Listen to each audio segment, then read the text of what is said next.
Hello friends, ഇപ്പോൾ മീഷോയുടെ പേരിൽ വമ്പൻ തട്ടിപ്പാണ് നടന്നുകൊണ്ടിരിക്കുന്നത്. ഇതുപോലുള്ള ഒരു ലിങ്ക് കണ്ടാൽ ആരും അതിൽ ജോയിൻ ആവുകയോ ഷെയർ ചെയ്യുകയോ അത് ക്ലിക്ക് ചെയ്യുകയോ ഒന്നും ചെയ്യരുത്. കാരണം നമ്മുടെ ബാങ്ക് അക്കൗണ്ട് ഡീറ്റെയിൽസ് അതുപോലെ ഫോണൊക്കെ ഹാക്ക് ചെയ്യാൻ വളരെ സാധ്യത കൂടുതലാണ്. ഇപ്പോൾ ഇത് വ്യാപകമായി പ്രചരിച്ചുകൊണ്ടിരിക്കുന്നുണ്ട്. എല്ലാ ഗ്രൂപ്പുകളിലും പേഴ്സണലായിട്ടും എല്ലാവരും ഷെയർ ചെയ്തുകൊണ്ട് അങ്ങോട്ടും ഇങ്ങോട്ടും ഇത് സത്യമാണെന്ന് വിചാരിച്ചുകൊണ്ട് എല്ലാവരും ഷെയർ ചെയ്യുന്നുണ്ട്. പിന്നെ അതുമാത്രമല്ല, ഈ ലിങ്കിൽ ക്ലിക്ക് ചെയ്ത് നോക്കിയാൽ ഇത് സത്യസന്ധമാണെന്ന് പറയുന്ന പോലത്തെ കമന്റുകളൊക്കെയാണ് ഇതിൽ കാണുന്നത്.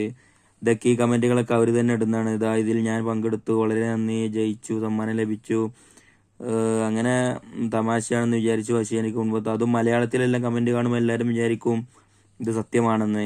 അപ്പോൾ ഒന്ന് പങ്കെടുത്ത് നോക്കാന്ന് വിചാരിച്ച് പങ്കെടുക്കും. അപ്പോൾ ഇതൊക്കെ അവർ തന്നെ, തട്ടിപ്പുകാർ തന്നെ ഉണ്ടാക്കിയതാണ്. ഇവരെ പേര് നോക്കിയാൽ തന്നെ മനസ്സിലാവും ബംഗാളികളൊക്കെയാണ്. അപ്പോൾ ആരും ഇങ്ങനത്തെ ഇതിൽ ഷെയർ ചെയ്യുകയോ ഒന്നും ചെയ്യരുത്. ഇത് മീഷോന്റെ അല്ല. മീഷോ ഒരിക്കലും ഇങ്ങനത്തെ ഇത് കൊടുക്കുന്നില്ല. പിന്നെ അത് മാത്രമല്ല, ഇങ്ങനത്തെ മീഷോന്റെ എന്നല്ല, ഏത് തന്നെ ഇങ്ങനത്തെ ലിങ്കുകളോ കാര്യങ്ങളോ വന്നു കഴിഞ്ഞാൽ ആരും വാട്സപ്പിൽ ഇങ്ങനെ വന്നു കഴിഞ്ഞാൽ ആരും ക്ലിക്ക് ചെയ്യുകയൊന്നും ചെയ്യരുത്. ഇതുപോലെ ഇതിന് മുന്നേ കുറച്ച് ദിവസം മുന്നേ ലുലു ഹൈപ്പർ മാർക്കറ്റിന് വന്നിരുന്നു. പിന്നെ എയർടെൽ റീചാർജ്, അങ്ങനെ എത്ര എത്ര വന്നാലും ആളുകൾ പഠിക്കൂല. പിന്നെയും പിന്നെയും ലിങ്ക് ക്ലിക്ക് ചെയ്തുകൊണ്ടും ഷെയർ ചെയ്തുകൊണ്ടിരിക്കും. അപ്പോൾ ഇനിയെങ്കിലും അതെല്ലാം നിർത്തി ഇതിലേക്കെല്ലാം ലിങ്കിലെല്ലാം ക്ലിക്ക് ചെയ്ത് ഇവർ പറയുന്ന ഓരോ ടാസ്ക് ചെയ്ത് കംപ്ലീറ്റ് ആക്കി ലാസ്റ്റ് ഫോൺ ആക്കി ചെയ്തതിൻ്റെ ശേഷമായിരിക്കും മാപ്പിട്ട് വെക്കല്. അപ്പോൾ ആരും ഇങ്ങനത്തേലൊന്നും ചെന്ന് പെടാതിരിക്കുക.